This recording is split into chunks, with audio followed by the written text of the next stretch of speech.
এইভাবে পনির রেসিপি তৈরি করে খাবেন, বেশ ভালো লাগবে। বাড়ির সকলে খেয়ে প্রশংসা করেছিল। পনিরটা কিনে আনার পরে আমি এটাকে জলের মধ্যে ডুবিয়ে রেখে রেফ্রিজারেটরে ফ্রেশ রুমে রেখে দিয়েছিলাম। জলের মধ্যে ডোবালে কি হয়, পনিরটা খুব ফ্রেশ থাকে। পরদিন সকালে পনিরগুলোকে কিউব করে কেটে নিয়ে আমি সর্ষে তেলে ভেজে নিয়েছিলাম প্রথমে। এরপরে সর্ষে তেলের মধ্যে গোটা জিরে ফোড়ন দিয়ে দিলাম। তারপরে আমি আদা বাটা দিয়ে একটু সামান্য কষে নিলাম। বেশি সময় নিয়ে কষার দরকার নেই, কারণ এটা তিতো হয়ে যাবে তাহলে। তারপরে টমেটো কুচি দিলাম, আপনি টমেটোর পেস্টও দিতে পারেন। কিছুটা ভেজে নেওয়ার পরে আমি একটু নুন অ্যাড করলাম। তারপরে একে একে ধনে গুঁড়ো, জিরে গুঁড়ো মিশিয়ে নিলাম। এই সবগুলো মেশানোর পরে কিছুটা কষে নিলাম।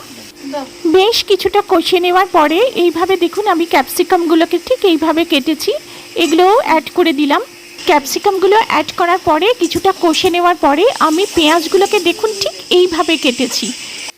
ক্যাপসিকাম, পেঁয়াজ এগুলো অ্যাড করার পরে কিন্তু বেশিক্ষণ ভাজা যাবে না, কারণ এগুলোর মধ্যে একটা ক্রাঞ্চি ভাব অবশ্যই থাকতে হবে, তবেই এটা খেতে খুব ভালো লাগবে। এরপরে দেখুন, চারমগজ বাটা আর কাজু বাদামকে বেশ কিছুক্ষণ ভিজিয়ে রাখার পরে আমি মিক্সার গ্রাইন্ডারে একটা ভালো পেস্ট তৈরি করে নিয়েছি।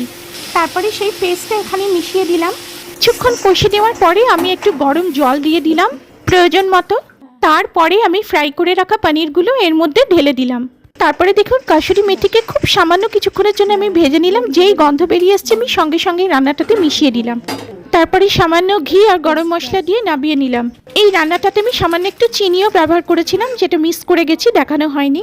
রান্নার পরে দেখুন এটা দেখতে ঠিক এরকম হয়েছে। এইবারে টেস্ট করার পালা। দেখুন, আমি ক্যাপসিকাম আর পেঁয়াজগুলোকে ঠিক এইভাবে কেটেছি, আর খুব বেশি ভাজিও নি, খুব অল্প ভেজেছি, যার জন্য এর মধ্যে ক্রাঞ্চিনেসটা খুব ভালোভাবে রয়েছে। পনিরটা বেশ সফট রয়েছে দেখুন, আর খেতে বেশ ভালো হয়েছে। আপনাদের কেমন লাগলো আমার এই রান্নাটা একটু কমেন্ট করে জানাবেন। দেখুন, পনির এই রেসিপিটা রুটির সাথে খেতে বেশ লাগে।